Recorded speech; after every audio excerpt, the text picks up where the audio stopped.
And this has become for Paul a struggle because he had to go back. He has planted the church in Galatia.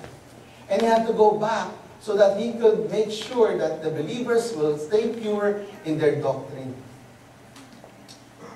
And then fast forward to chapter 5. We see there as well that Paul had the burden to tell and remind the church members in Galatia that they were supposed to live a life walking in the Spirit and not in the flesh. Because many a times we look around, di ba ho?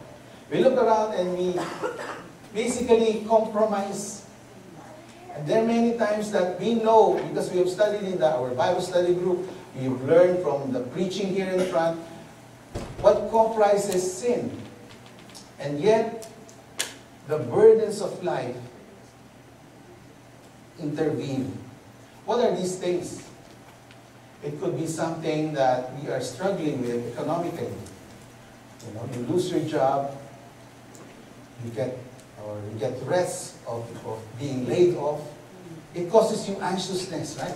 You worry. Why? Because how am I supposed to pay the rent? How am I supposed to pay the mortgage? How am I supposed to pay the car?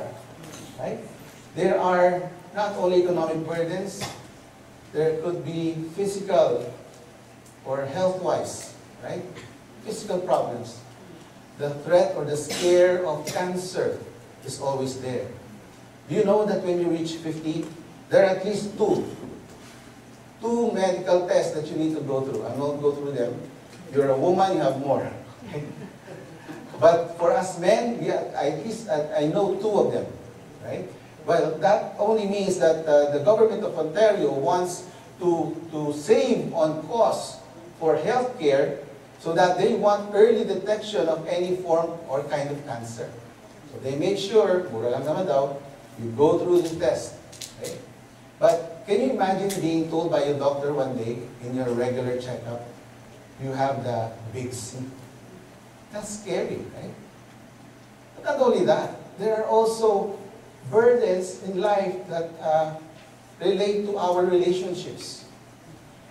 There could be strained relationship with our parents.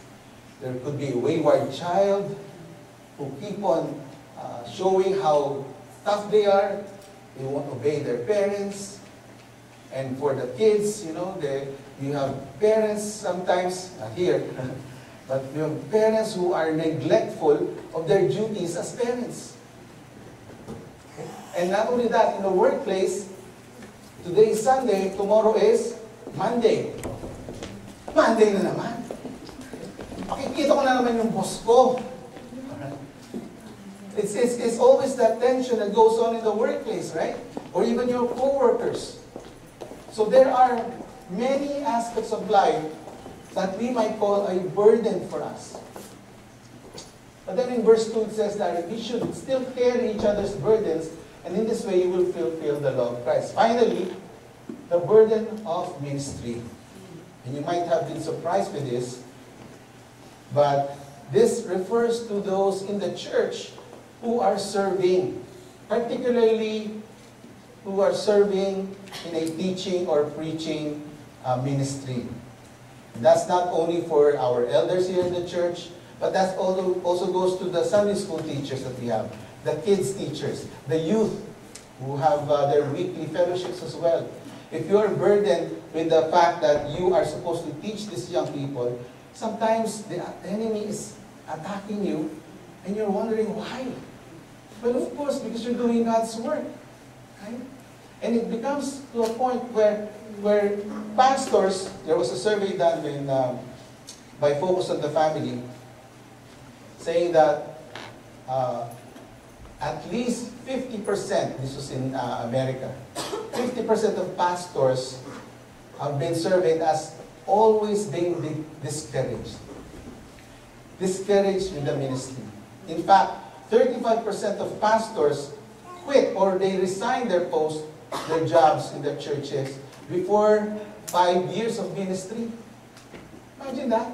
They can't even reach 6 years in ministry because of the stress, because of the many burdens that plague the pastoral ministry or even the church leadership. There's a book that's called The Joyful Burden of Preaching. And once even the title of the book makes me want to look back and say, I know how that feels. Maybe the author felt what I also felt, and many other pastors felt. That it becomes sometimes a weight. That burden tends for the teachers or the elders of the church to preach, because truly the burden of teaching is so high, is so great, that the enemy tends to attack the leadership or the pastors and the preachers in the church first. So, in fact, there are many calls for the church membership to always pray for their pastors, to always pray for the elders of the church. Because besides doing their own work, right? We have bivocational ministers here.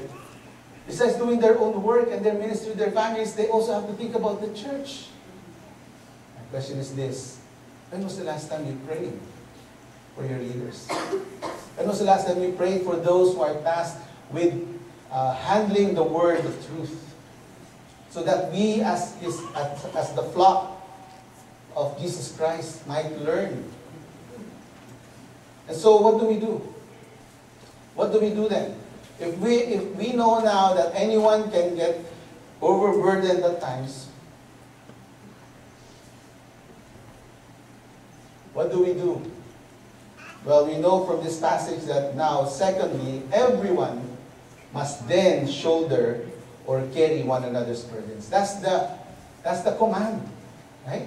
In verse 6, it says there, nevertheless, or in verse 2 it says, carry each other's burdens. That's the command.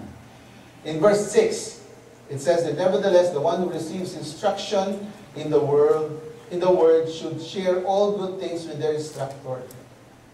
In other words, those you are encouraged as members, right, to be able to help support those who are in the ministry of teaching. They have that extra task, right?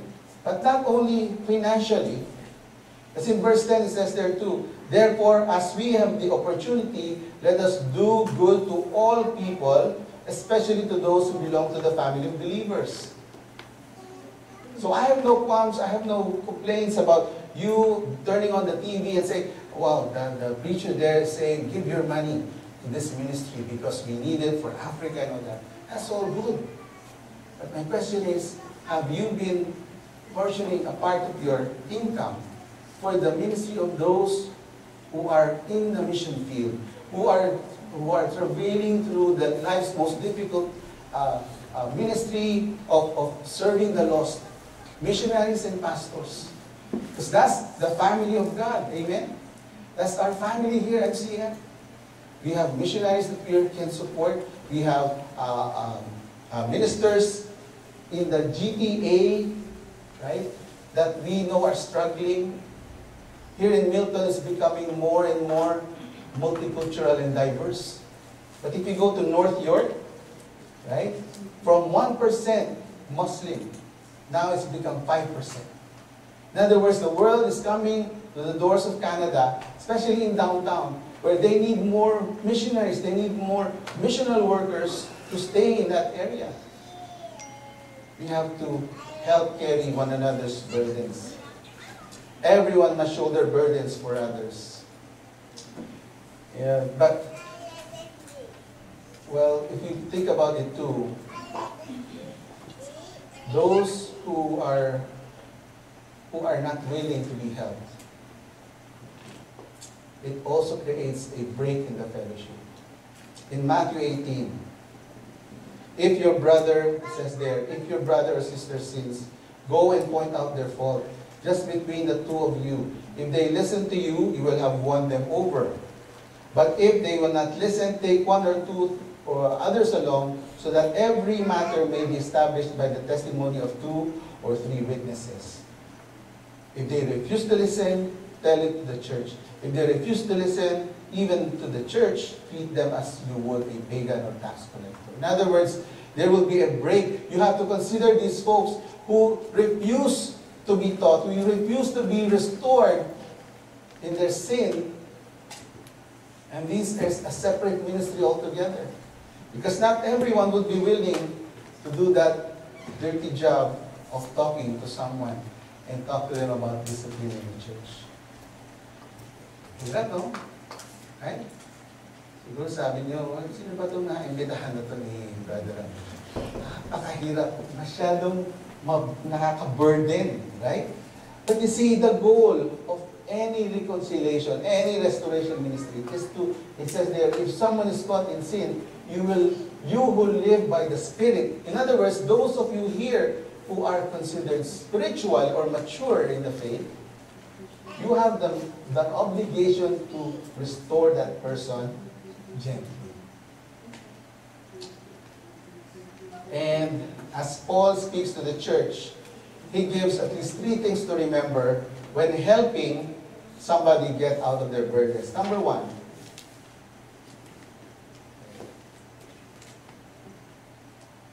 three things to remember when helping to carry burdens. This is the meat of our study today. How do you now help carry one another's burdens? Number 1, you do it without a sense of superiority. In verse 1, it says there, brothers and sisters, if someone is caught in sin, you who live by the Spirit should restore the person gently. See, restore gently. It says there, but watch yourselves. In other words, when Paul says that, it's also saying that you who does the work of restoration to that person, you should be able to do it humbly. Or else what? You may be tempted. There's that sin, there's that temptation for you to get self-righteous and say to yourself, mas magaling ako dyan.